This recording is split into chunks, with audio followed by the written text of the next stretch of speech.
예레미야 17장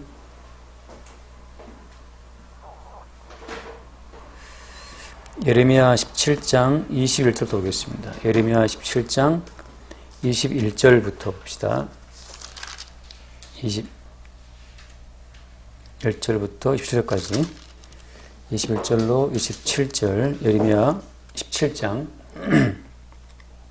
21절입니다. 여호와께서 이와 같이 말씀하시되 너희는 스스로 삼가서 안식일에 짐을 지고 예루살렘 문으로 들어오지 말며 안식일에 너희 집에서 짐을 내지 말며 어떤 일이라도 하지 말고 내가 너희 조상들에게 명령함 같이 안식일을 거룩히 할지어다. 그들은 순종하지 아니하며 귀를 기울이지 아니하며 그 목을 곧게 하여 듣지 아니하며 교훈을 받지 아니하였느니라. 여호와의 말씀이니라. 너희가 만일 삼가 나를 순종하여 안식일에 짐을 지고 이 성문으로 들어오지 아니하며 안식일을 거룩히 하여 어떤 일이라도 하지 아니하면 다윗의 왕위에 앉아 있는 왕들과 고관들이 병거와 말을 타고 이 성문으로 들어오되 그들과 유다 모든 백성과 예루살렘 주민들이 함께 그리할 것이요 이 성은 영원히 있을 것이며 사람들이 유다 성읍들과 예루살렘에 돌린 곳들과 베냐민 땅과 평지와 산지와 네겝으로부터 와서 번제와 희생과 소제와 유향과 감사 제물을 여호와의 성전에 가져오려니와 그러나 만일 너희가 나를 순종하지 아니하고 안식일을 거룩되게 아니하여 안식일에 짐을 지고 예루살렘 문으로 들어오면 내가 성문에 불을 놓아 예루살렘 궁전을 삼키게 하리니 그 불이 꺼지지 아니하리라 하셨다 할지니라 하시니라. 아멘. 안식일에 관한 계명이 얼마나 중요한지, 안식일을 지키지 않으면 성문에 불을 놓겠다, 성을 태워버리겠다라고 말씀하시죠. 그래서 이 안식일에 대한 계명을 굉장히 중시하는데 이스라엘 사람들도 오늘날 이 신약 시대에 이 안식일이 무슨 의미가 있겠습니까? 신약 시대에 예수께서 안식일을 완성하신 분인데 이 안식일이 오늘날 무슨 의미가 있는가? 역으로 예전의 모든 계명들은 장차 오실 예수 그리스도를 바라보고 모든 말씀이 쭉 기록되었다고 한다면 예수께서 오신 다음부터는 이제 모든 말씀이 역으로 다 성취하신 예수 그리스도를 증거하는 용도로 모든 말씀이 방향을 바꾸게 됩니다. 예레미야 말 마찬가지죠. 안식일을 성취하실 예수 그리스도를 향해서 말씀이 쭉 가고 있다가 예수께서 십자가의 죽으심으로 안식일을 완성하신 다음부터는 이제 성취하신 예수 그리스도를 증거하는 쪽으로 모든 말씀이 방향이 바뀐다는 거죠. 구약에는 성취하실 예수 그리스도를 바라봤다면 지금 시대의 모든 성경은 성취하신 예수 그리스도로 방향을 바꿔서 전개가 되는 거예요. 근데 마치 이제 그렇게 보지 않고 이 안식일 계명을 어떤 이제 물리적인 시간으로 봐서 오늘날도 여전히 이 안식일을 지킬 필요가 있다 이런 식으로 말하자면 주일이죠. 주일. 말하자면 주일을 지켜야 한다는 식으로 이 안식일 계명을 어떤 변형해서 새롭게 적용을 한다면 그거는 이제 아니라고 하는 겁니다. 그건 문제가 있는 거죠. 왜? 초점은 어디에 있다? 초점은 예수님의 성취에 있다고 하는 거죠. 거기에 있지 않고 안식일을 지키는 어떤 행위를 통해서 구약시대 사람들이 여호와의 은혜를 받은 것처럼 오늘날도 여러분들이 주일을 여러분의 몸으로 지키지 않으면 하나님의 이 저주를 받을 것입니다 라고 말한다면 그건 전혀 지금 말씀의 포인트를 벗어났다고 하는 거죠. 작은 어떤 오차가 이제 나중에 벌어지면 크게 벌어지는 것처럼 그 예수 그리스도와 그의 성취하심에 초점을 맞추고 쭉 가지 않으면 항상 어긋나게 되어 있어요. 이거 로마서 1장 말씀처럼 믿음으로 믿음에 이르는 거잖아요. 근데 믿음에 이르는 것처럼 시작했지만 작은 오차가 있으면 다시 말하면 모든 말씀을 바라볼 때 그 예수 그리스도에 관계된 말씀으로 그 바라보는 초점을 놓치게 되면 결국은 나중에 가면 큰 차이가 벌어지는 거죠. 그래서 믿음으로 시작했지만 나중에 행위로 빠져버리는 사건이 벌어지는 겁니다. 그래서 오늘 말씀 마찬가지죠. 한편으로 보면 참 성경이 쉬울 수 있다는 것은 뭐냐 하면 모든 것에서 예수 그리스도를 증거한다는 점에서 성경은 한편으로 참 쉬운 말씀이죠. 어렵다고 할 때는 어떻습니까? 어렵다고 할 때는 이 성경 말씀을 우리가 뭔가 지키고 행해야 될 어떤 삶의 기준으로 생각한다면 성경 말씀은 진짜 어려운 말씀이 되어버립니다. 그래서 사람들이 말하자면 오늘 말씀이 21절 말씀, 22절도 나오잖아요. 안식일에 너희 집에서 짐을 내지 말며 어떤 일이라도 하지 말고라고 했잖아요. 그래서 안식일에 짐을 내지 말고 어떤 일도 하지 말라라고 한 이런 계명을 예수 그리스도와 그의 십자가의 성취에 초점을 맞추지 않고 만약에 우리가 해야 될 어떤 행함에 초점을 맞추고 있다면 안식일에 짐을 내지 말아라는 말씀, 어떤 일도 하지 말라는 말씀, 우리가 어떻게 우리가 이룰 수 있을까요? 그래서 이스라엘 사람 바리새인들이 안식일에 몇 킬로그램 이상의 짐은 내지 말아라 라든지 안식일에 몇 킬로 이상은 걷지 말아라 라든지 심지어 지금 뭐 안식일에 엘리베이터 버튼은 누르면 안 된다 라든지 이렇게 작다한 계명들을 만들어서 그 아주 세세한 또 사람의 계명을 만들어서 그 사람의 계명으로 또 사람들의 삶을 통제하는 거죠. 근데 그게 왜 문제가 되는 겁니까? 엘리베이터 버튼을 누르지 않아서 안식일에 일하지 말라는 계명을 내가 지켰으면 하나님이 나를 기뻐하실 것이다. 그 사람이 만들어 놓은 그 행함의 기준을 가지고 서로 이렇게 서로 주거니 받거니 서로 가치를 챙기고 있는 겁니다. 오늘도 마찬가지죠. 주일날에 예컨대 주일에 교회 나와서 예배를 드려야 된다. 주일에 돈 벌지 말아라. 뭐는 그런 계명이 있었습니다. 또 심지어 어떤 옛날에는 주일에 버스를 타고 가지 말아라 말이죠. 저 같은 경우는 예전에 고3 때 주일날 토요일날 11시 59분 딱 들고 있다가 11시 59분 59초에 딱 펜을 놨어요. 책도 없고 공부 안 했다 이 말이죠. 제 고3 때. 율법주의자처럼. 심지어 어떤 사람들은 주일날 밥하지 말아라. 그래서 밥도 안 하고 사람들이 토요일날 밥을 다 해놓고 주일날 밥을 먹는 거죠. 그렇게 어떤 행동으로 낱낱이 안식일을 지킨다라고 하는 그것이 안식일을 지키는 겁니까? 자, 똑같아요. 오늘 마찬가지인데 이 모든 계명이라고 하는 것이 예수 그리스도를 초점으로 쭉 가고 있다고 하는 그 초점을 놓쳐버리면 방금 제가 드린 말씀처럼 그렇게 인간의 행동 하나하나를 규제하는 아주 우스꽝스러운 그런 어떤 그 놀이를 제가 볼 때 놀이죠, 놀이. 그런 놀이를 하고 있다는 거죠, 그런 놀이를. 그래서 예전에는 말이죠, 제가 어릴 때만 해도 주일날에는 돈 쓰지 마라. 주일에 돈 안 썼어요. 지금은 주일날 예배 마치고 가다가 마트에서 두부 사가지고 가잖아요. 예전에는 안 그랬다 말이죠. 그렇게 인간의 행동 하나하나를 통해서 하나님과 관계를 연결시키려고 하는 하나님께서 안식일을 지키면 복을 주시고 지키지 않으면 성은에 불을 질러 그런다 그러니까 그 말씀이 두려워서 계명을 지키는 쪽으로 치중한다고 하면 그게 지금 성경을 바라보는 기본적인 관점에서 틀어졌다는 거죠. 오늘 마치 우리 은규가 더하기 문제, 평범한 문제도 틀렸더라고 보니까 그 더하기를 곱하기를 해버린 거예요. 그래서 이게 그 작은 부호 하나, 더하기랑 곱하기 차이가 하나 때문에 갈라지는 것처럼 성경을 바라볼 때 예수 그리스도와 그의 이루심에 초점을 두고 보지 않고 우리가 우리 행동으로 뭔가 지키고 행해야 될 그런 행동의 규례로 성경을 보게 되면 그렇게 아주 우스꽝스러운 모습을 연출한다고 하는 거죠. 지금도 그런 교회들이 많이 있어요. 지금도 어떤 교회들은 피아노도 안 노는 교회 있습니다. 지금도 미국에 가면 그 아미시 그 사람들은 악기가 없이 예배를 찬송을 불러요. 그냥 거의 그냥 글쎄 읊조리는 것처럼 누구 한 사람이 이제 그 전통에 의해서 노래를 부르면 그냥 따라 부르는 겁니다. 악기 없어요. 자, 그렇다면 오늘 말씀에 이 안식일에 대한 이 모든 계명은 무엇을 말하는 것인가? 오늘 말씀 보면 예를 들어서 방금 봤던 말씀이죠. 그 24절 말씀 보면 24절 여호와의 말씀이니라 너희가 만일 삼가 나를 순종하여 안식일에 짐을 지고 이 성문으로 들어오지 아니하며 안식일을 거룩히 하여 어떤 일이라도 하지 아니하면 라고 되어 있죠. 자, 안식일을 거룩히 하여 어떤 일이라도 하지 아니하면 라고 되어 있습니다. 다시 말하면 무슨 이야기예요? 어떤 일이라도 하지 않는 그것이 안식일을 거룩하게 한다는 거죠.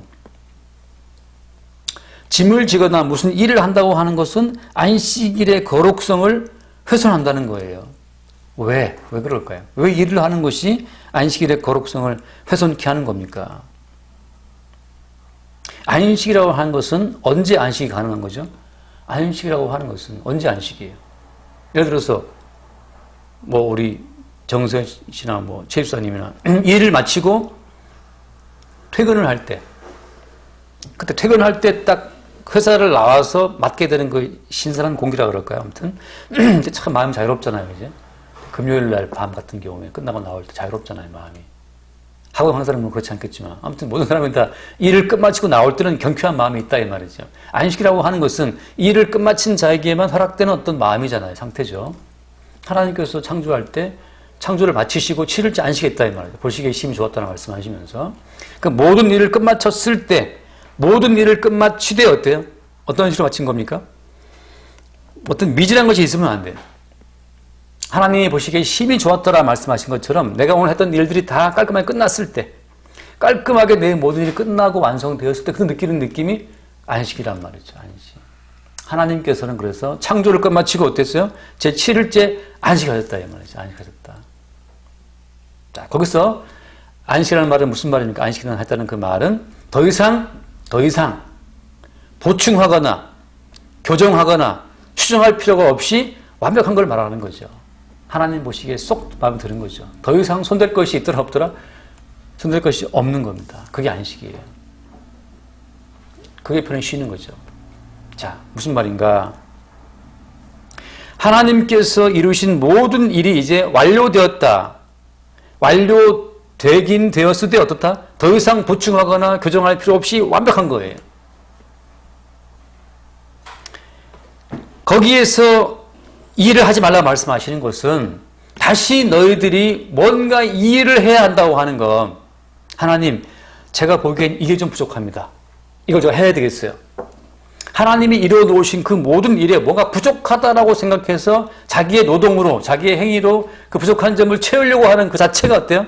하나님이 이루어 놓으신 완전함을 뭐랄까, 욕보인다, 공격한다, 훼손한다고 하는 거죠. 그것이 하나님의 거룩함을 망가뜨리는 거예요. 마치 예전에 미켈란젤로가 뭐 그 조각상, 원래 미켈란젤로는 조각가란 말이죠. 그림 그리는 자가 조각가예요. 워낙 유명한 조각가였는데 이제 나중에 그 어떤 교황이 그 지금 성당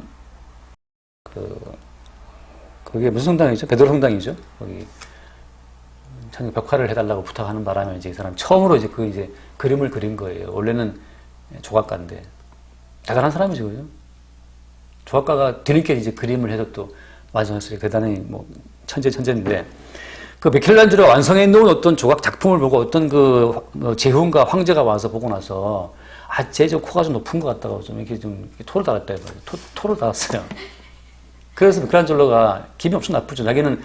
자기가 보기에 완벽한데 지금 천재가 보기에 완벽한데 지금 아무것도 모르는 바보 같은 형제가 와서 너무 말이 많으니까 진짜 너무 안깝지만 저 사람이 돈을 주는 거니까 할 수 없이 이제 사다리 올라가가지고서 이렇게 한 줌을 쥐고 올라갔답니다. 부스러기 올라가갖고 정월 치티하면서 좀 흘리면서 이렇게 폐 어떠십니까? 아무도 모르는 형제가 보고서 괜찮아, 마음에 든 것 같아 이렇게 했다는 거 아니에요. 그 조각가가 완성해 놓은 그 완전한 작품에 이렇다 저렇다 토를 달고 뭔가 저 코를 좀 깎아야 되겠다라고 손을 대는 그것, 일을 더 할 게 남아있다라고 생각하는 그것이 하나님의 완벽한 거룩성을 훼손시킨다고 하는 거죠. 욕보이는 거예요. 무슨 말이냐. 오늘날 우리가 친다면 오늘날 우리들의 삶은 하나님 보시기에 완벽합니다. 완전합니다. 이 완전한 삶에 더 손댈 것이 없어요. 그게 주님 말씀하신 안식이에요. 지금 네가 정시로 태어난 것, 지금 네가 목사가 된 것, 네가 지금 돈이 없는 것, 뭐 돈이 있는 것, 뭐 건강한 것, 몸이 아픈 것, 그대로 모든 것이 다 완벽하다는 거예요. 하나님 보시기에. 하나님이 하시는 그 모든 일에 다 완벽한데 내가 돈이 부족하니까 나 주일날, 안식일날 나 돈을 벌어야 되겠어 하고 안식일날 가 돈을 번다는 그 자체가 어떻습니까? 가난하게 살게 하신 완벽한 주님의 작품에 지금 토를 달고 있는 거죠. 이해되시나요? 어떤 극작가가, 어떤 시나리오 작가가 대본을 썼어요. 완벽 썼어요. 그 완벽한 대본을 줬단 말이죠. 그 작가가 쓴 대본 가운데 어떤 사람은 부자고 어떤 사람은 가난뱅이인데 가난뱅이의 배역을 맡은 그 사람이 뭐 내 벽에 문제가 있다. 내가 왜 가난뱅이야? 내가 왜 반지하에 살아야 돼? 라고서 본인이 시나리오를 고치려고 말이죠. 예, 이렇게 손을 대고 있다면 그 시나리오 작가에 대한 모독이죠. 그 작가의 재능에 대한 반발이잖아요. 그런 것처럼 지금 벌어지는 모든 일들은 하나님 보시기에 완전하다고 하는 겁니다. 그래서 지금 내게 벌어지는 모든 일들이 하나님 보시기에 완전한 일이라는 것을 내가 받아들인다면 그 사람은 지금 안식을 누리고 있는 거죠. 자, 여기서 하나 전제가 있어요. 뭐냐 하면 하나님께서 하시는 그 모든 일이 지금 내게 과연 완전한가? 무엇이 완전해 지금 우리가? 늙고 병들고 끝없는 걱정 근심 밀려오는데 뭐가 완전한단 말인가? 라고 할 말이 많단 말이죠. 하나님 보시기에 지금 우리의 모든 삶이 완전하다고 말하는 것은 전체적으로 모든 것 가운데에서 예수 그리스도를 주로 세우는 예수님의 십자가의 사건을 가운데 싹 개입시켜서 봤을 때 모든 것이 완벽하다고 하는 겁니다. 다시 말해서 사람들은 자신과 하나님이 직접 1대1로 이렇게 맞대결을 해서 맞상대를 해서 자기의 완전함을 하나님 앞에 인정받고 싶어 하거든요. 우리의 어떤 개별적인 행위로 하나님 보시기에 완전함을 얻고자 하는 마음이 다 깔려 있다는 거죠. 그래서 하나님께서는 그런 인생들에게 안식에 실패하는 것을 보여주시는 겁니다. 자, 처음부터 말씀드려볼게요. 하나님께서 창조를 마치시고 보시기에 좋았다고 말씀하셨거든요. 근데 그 보시기에 좋았던 세상 가운데서 무슨 일이 벌어집니까? 뱀이 침투를 해서 아담과 하와를 미혹해서 선악과를 먹게 하잖아요. 다시 말하면 뱀이 침투할 어떤 빈 공간이 있게 창조했다? 하나님 보시기에 좋았다 말씀했잖아요. 그죠? 그럼 하나님 보시기에 좋았다라고 하는 완벽한 창조가 그게 맞는 겁니까? 아니면 뱀이 침투에 들어와서 인간을 미혹해서 타락했다라고 하는 그 사건 자체를 통해서 하나님의 창조에 뭔가 부족함이 있다라고 보는 것이 합당합니까? 무엇이 옳겠어요? 둘 중에. 자, 여기서부터 안식에 대한 개명이 사실 그 개념이 갈라지는 겁니다. 하나님께서는 분명히 창조를 마치시고 7일째 안식하시고 기뻐하셨거든요. 근데 하나님께서 그렇게 말씀했는데 그 다음번에 바로 뱀이 침투해서 아담과 하와를 미혹해 합니다. 그렇다면 뭔가 문제 있는 거 아니에요? 완벽한 창조였다면 감히 뱀이 어떻게 기어 들어와서 마귀가 침투에 들어와서 아담과 하와를 미혹할 수 있을까요? 둘 중에 어디에 문제가 있는 겁니까? 여전히 하나님의 창조는 완전한 겁니까? 아니면 창조에 무슨 문제가 있어서 다시 모든 걸 교정해야 되는 겁니까? 굉장히 이게 중요한 문제예요. 이 문제를 신학적인 문제에서는 뭐 수천을 두고 연구해온 문제인데 제가 답할 때는 뭐냐 하면 하나님의 창조는 완전한 겁니다. 다시 말하면 완전한 창조 그 안에 뭐가 포함되어 있었어요? 마귀가 뱀을 통해 침투에 들어와서 아담과 하와를 미혹해 선악과를 먹게 하는 것까지도 다 그 속에 다 완전하게 들어있었던 거예요. 결국 뭐 때문에? 그 사건을 통해서 결국은 예수 그리스도가 등장하도록 예수 그리스도가 등장해서 새롭게 그 모든 만물을 새롭게 하는 것까지 다 포함해서 예수 그리스도를 이끌어내는 장치로서 창조는 어때요? 완전한 거였다는 거죠. 예수 그리스도를 이끌어내는 그 완벽한 하나의 어떤 장치로서 창조가 완성이 된 겁니다. 자, 예수 그리스도를 만유의 주로 세우는 그 사건을 끌어내는 그 용도로서의 창조가 완전하다는 거예요. 예수 그리스도가 없이 예수님이 등장하실 필요도 없이 완전하다 그 뜻이 아닙니다. 지금 많은 분들이 오해하는 건 뭐냐 하면 그 창조가 완전한데 왜 뱀은 들어와서 사람은 타락했고 뭐 어쩌고저쩌고 이제 쭉 나온단 말이죠. 왜 그러냐고 막 늘 그 질문해요. 하나님은 처음부터 창조할 때부터 어디에 초점이 있었다? 창조하실 때부터 예수 그리스도를 만유의 주로 세우겠다는 거기에 초점을 두고 창조하신 거예요. 따라서 그 창조는 예수 그리스도를 만유의 주로 세우는 그 일에 있어서 완벽한 배경으로 완벽한 장치로 창조가 완성이 된 겁니다. 완성된 창조였기에 거기에 마귀가 뱀의 형태로 침투에 들어왔고 아담과 하와를 미혹했고 선악과를 먹게 했고 마침내 여자의 후손과 뱀의 후손과의 대결이 진행이 되었고 마침내 마지막 최종적으로는 예수님이 만유에서로 세워지는 그 일이 완료가 되는 거예요. 자, 따라서 마찬가지입니다. 오늘날 우리의 삶에서 안식을 누리는 자와 안식을 현재형으로 누리는 자와 안식을 얻어보겠다고 미래형의 안식을 보고 따라가는 자와 차이점이 어디에 있습니까? 현재형으로 안식을 누리는 자와 아직 지금 내게 안식이 없지만 장차 내가 안식을 얻기 위해서 내가 안식일날 버튼도 누르지 않고 우리로 치면 말이죠. 주일날 지키고 주일날 놀러 가다가도 꼭 예배는 참석하고 뭐 이런 식으로 온라인으로도 드리고 이런 식으로 그 장차 나타날 안식을 얻기 위해서 내가 막 노력하고 있다. 차이가 어디에 있습니까? 차이 어디에 있냐 하면 물론 답을 말하자면 성령 안에 들어있는 것이지만 예수 그리스도께서 모든 것을 이루었다라고 하는 모든 것을 이루시는 예수로서 안에 내가 있다고 할 때 다시 말하면 내 인생이라고 하는 것은 십자가의 죽으심으로 모든 것을 완성하신 예수 그리스도를 나타내고 증거할 용도로 현재 내 인생은 완벽하게 기능하고 있다. 그 사실을 믿는 사람에게는 그때 그 순간 안식이 주어지는 겁니다. 현정으로. 자, 우리가 우리 인생을 끌어가는 거 아니죠. 왜냐하면 우리가 우리 인생을 끌어간다면 훨씬 더 건강하게, 훨씬 더 총명하게, 훨씬 더 아름답게 만들어 가야겠지만 그렇지가 않거든요. 살고 싶지만 죽기도 하고 건강하고 싶은데 아프기도 하고 천재가 되고 싶은데 돌머리기도 하고 우리가 정할 수 없어요. 근데 현재 우리의 이 모든 모습이 아프든지 가난하든지 병들든지 뭐 상관없이 이 모든 모습이 예수 그리스도의 십자가의 죽으심을 증거하기 위한 하나의 장치로 내게 주어진 배역이라면 그 순간 그 사람에게 안식이 주어지는 겁니다. 그때 그는 덧붙일 어떤 일도 안식일을 거룩히 하여 어떤 일이라도 하지 아니함이라는 이 말씀이 이루어지는 거죠. 내 인생에 덧붙일 어떤 일도 없어요. 현재 이 모습 이대로 지금 예수님을 증거하는 용도로 내 인생은 완벽하게 기능하고 있다. 심지어 어때? 심지어 하나님을 원망하고 불평하는 그 순간에도 어때? 그 순간에도 예수 그리스도의 주되심을 증거하는 그 일에 우리는 완전하게 기능하고 있는 겁니다. 가끔 TV에 보면 뭐 부부싸움 하잖아요. 부부싸움하고 이제 그 아이가, 장사한 아이가 뭐, 그러면 차라리 이혼하십시오 하고 막 배들고 뭐 그러는 드라마, 제가 지금 만든 드라마지만 뭐 그거 있을 수 있잖아요. 그럼 이 자식아 네가 뭐 아빠한테 할 말이냐고 뭐 때리기도 하고 뭐 그러겠죠. 그때 그 아이는 그렇게 반항하고 대들고 해야지만 나중에 세월이 지난 이후에 자기도 이제 뭐 어른이 돼 보면 이해할 수 없던 그런 상황이 오겠죠. 그래서 나중에 어른이 되어서 이제 그때 참 그렇게 힘들었구나 하고 이제 회상하는 순간이 있을 거 아니에요. 그때 회상하는 그 순간을 위해서는 지금 완벽하게 사춘기 아들의 노릇을 해야 하는 거죠.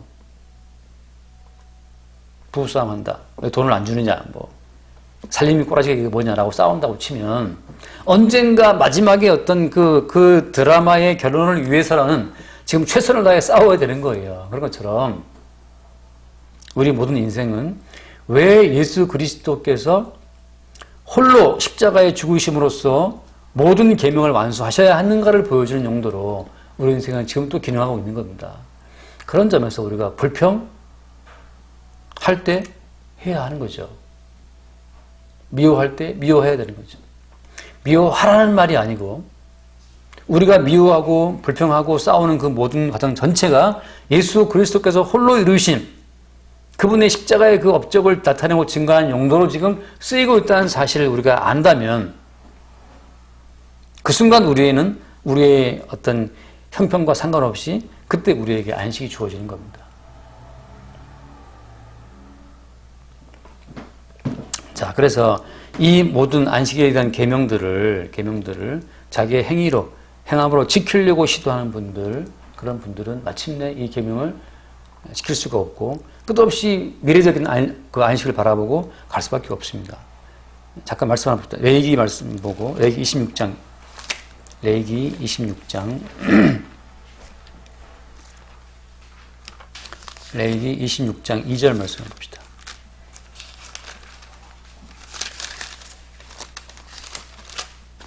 레위기 26장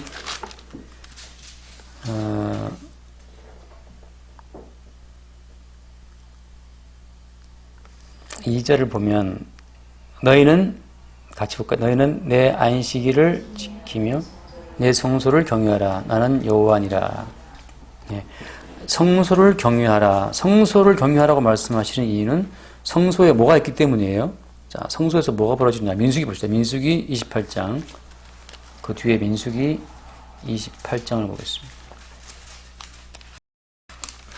민수기 28장 9절부터 봅시다. 여기 보면은 이제 안식일에 해야 될 어떤 이제 제사가 나오죠. 민수기 28장 9절 10절. 안식일에는 1년 되고 흠없는 숫양 2마리와 고운 가루 10분의 2에 기름 섞은 소재와 그 전제를 드릴 것이니 이는 상번제와 그 전제 외에 매 안식일에 번제니라. 매 안식일마다 드려야 될 제물이 있었어요. 그 바로 뭡니까? 흠없는 순양 2마리죠. 안식일에는 뭐 하느냐? 안식일에 성전에서 뭐 하느냐? 어린 양을 번제로 드리는 걸 하는 거죠. 왜 하는 겁니까? 그냥 이스라엘 자체는 계속해서 이 어떤 제사, 성전을 통해서 제사를 드리는 것으로서 이스라엘 민족은 부름받은 거예요. 이스라엘 민족은 계속 그게 일입니다. 그게. 제사를 하는 거죠. 다시 말하면, 어린 양을 증거하는 그것이 이스라엘에 주어진 하나의 사명 같은 거죠. 자, 오늘날 안식은 뭐냐? 오늘날의 안식은 모든 것을 완성하신 예수 그리스도, 그분의 완성하심 속에 지금 우리 인생이 그 예수님이 완성하신 그 일을 증거하기 위해서 우리 인생이 지금 동원되어 있다라고 하는 것. 여러분, 두 아들이 있었는데 한 아들은 집에서 착실하게 아빠를 도와서 농사일을 돕고 살았단 말이죠. 근데 둘째 아들은 재산을 몰래 따로 유선 받아가지고 멀리 떠나서 다 탕진하고 탕자가 되어 돌아왔잖아요. 하나님 보시기에 완전한 겁니다. 뭐가? 그 둘째 아들이 모든 걸 나가서 탕진하고 돌아온 거. 그 전체가 하나님의 완전한 창조의 시나리오 속에 다 들어있는 거예요. 그 탕자는 나가서 탕진하고 돌아옴으로써 아버지의 사랑과 아버지의 용서의 가치를 증거하죠. 바로 그겁니다. 완전하신 아버지의 용서와 사랑의 가치를 증거하는 그것으로서 그 둘째 아들은 둘째 아들의 일을 다 한 거죠. 그럼 어때요? 그럼 마지막에 최종적인 입장에서는 어떻습니까? 그 둘째 아들은 한 게 있어요, 없어요? 한 게 아무것도 없어요. 지 멋대로 살았던 것 뿐이죠. 그 아들은 그냥 아무도 하지 말라고 하는 안식일 계명을 보기도 모르게 지켜버린 겁니다. 어떤 점에서? 아버지의 용서의 가치, 사랑의 가치를 완전하게 증거했다는 점에서. 그런 점에서 그는 일을 다 이룬 거죠. 자, 끝으로 하나님 말씀을 마치겠습니다. 하나님의 창조가 완전하다는 것은 무슨 말이냐 하면, 완전하다고 하는 것은 모든 것이 어떤 고체처럼 딱 정형화되어 있는 걸 말하는 게 아니라 끝없이 하나님 보시기에 의롭지 않은 것들을 밀쳐내고 제거해버리는 그 모든 과정을 포함해서 완전한 거예요. 그러니까 지옥 갈 자들은 계속 지옥으로 보내버리는 거죠. 천국 갈 자는 천국으로 인도하심이고, 그 지옥 갈 천국 갈 자를 분류내시는 그 과정 전체로서 완전하다고 하는 겁니다. 다시 말하면 하나님 창조 세계 자체는 끝없이 지옥 갈 자들은 지옥을 보내시고 천국 갈 자 천국으로 인도해 나가시는 그 전체 살아있는 그 모든 과정으로서 완전한 거예요. 그러니까 말하자면 탕자는 탕자대로 남들이 볼 때는 저 참 나쁜 아들이지만 그가 돌아옴으로 말미암아서 아버지의 가치, 용서의 가치를 증거함으로써 그는 어떤 완전한 주님의 일에 참여가 된 거죠. 우리 주님께서는 또 아닌 자를 아닌 자로 분류시키는 과정을 통해서 주의 완전하심을 보이는 거고, 거기에서 우리가 야, 이 탕자놈아, 네가 그럴 수 있니? 네가 그렇게 아버지를 말을 안 듣고 하면 안 되겠지라고 해서 정죄할 필요가 없는 겁니다. 물론 정죄의 역할이 있다면 정죄를 해야 되겠죠. 우리 모두는 다 어디서 만나느냐? 집을 나간 탕자, 또 탕자를 정죄가 비난하는 어떤 삼자의 입장에서, 아무튼 그 가운데에서 예수 그리스도 그 한 분의 어떤 수고로움으로 우리 모두에게 주어지는 그 용서와 사랑의 가치를 칭송하는 자들이 쭉 모인 곳은 천국이고, 자기 노동과 자기 일함의 가치를 주장하는 것으로 쭉 모인 자들이 모인 곳은 지옥이고, 그렇게 갈라지는 것으로 하나님의 완전하신 자체를 증거하고 있는 거죠. 그러니까 성도의 안식은 어디 있는 성도의 안식은 지금 내 인생 자체를 결정하시고 인도에 가시는 주님의 손 안에 나를 맡겨두는 것 그 자체가 물론 거기서는 어떤 일을 벌입니까? 우리는 탕자처럼 불만을 표하기도 하고 집을 나가기도 하고 다양한 어떤 일들을 벌이고 있는 거죠. 그 벌이는 와중에서 이 전체가 이미 모든 걸 이루신 예수님을 증거하는 용도로 내 인생에 가고 있다는 그 사실을 믿는 믿음, 그 믿음 안에 안식이 있다고 하는 겁니다. 그거 믿는 거예요. 자, 끝으로 하나 더 말씀드리고 말씀드리겠습니다. 히브리서 말씀 잠깐 읽고 마칩시다. 히브리서 4장 말씀 보면 제가 지금 믿음을 얘기했는데 왜 믿음을 말하냐면 히브리서 4장 1절 2절부터 1절 2절 1절하고 2절 그러므로 우리는 4장 1절입니다. 히브리서 그러므로 우리는 두려워할지니 그의 안식에 들어갈 약속이 남아있을지라도 너희 중에는 이르지 못할 자가 있을까 함이라.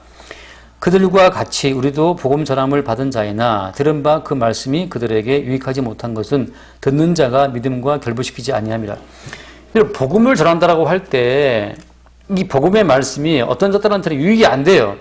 왜? 믿음이 거기에 안 따라오거든요. 믿음이.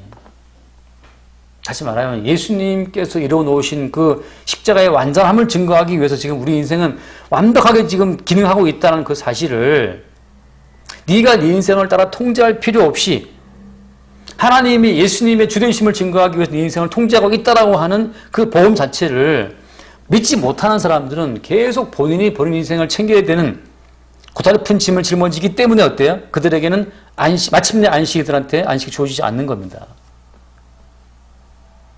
안식은 언제 있느냐? 안식은 지금 내 인생이 어떻든지 간에 내 인생이 예수님의 십자가의 성취를 증가하는 용도로 내 인생이 인도함 받고 있다는 사실을 알 때 그 순간 더 이상 내 인생에 내가 손댈 필요도 없이 완벽하게 주의 인도하심 속에 있다는 걸 알 때 그때 안식이 주어지는 거죠. 그때 우리는 지금 찬송할 수 있고 그때 우리가 그 어디나 하나나라를 찬송할 수가 있는 겁니다. 어차피 우리의 지각과 우리의 이성은 천국 문턱을 넘지 못해요. 아무리 생각해봤자 우리가 생각하는 천국을 그릴 뿐이지 주님이 만든 천국을 상상할 수 없습니다. 다만 우리는 살아가면서 이래서 예수님이 십자가에 죽으신 것이구나를 알아가는 그 순간순간의 과정으로 인도함 받는 거예요. 거기에 우리의 안식이 있는 겁니다. 기도하겠습니다. 존귀하신 주님, 주께서 이루어 놓으신 완전성을 십자가에서 피를 주시고 이루어 놓으신 그 다 이루심을 우리 인생을 통해 늘 새롭게 나타내시고 또 증거해 주시고 그 안에서 우리가 안식하며 담대할 수 있도록 축복하여 주옵소서. 우리 주 예수 이름으로 기도드립니다. 아멘.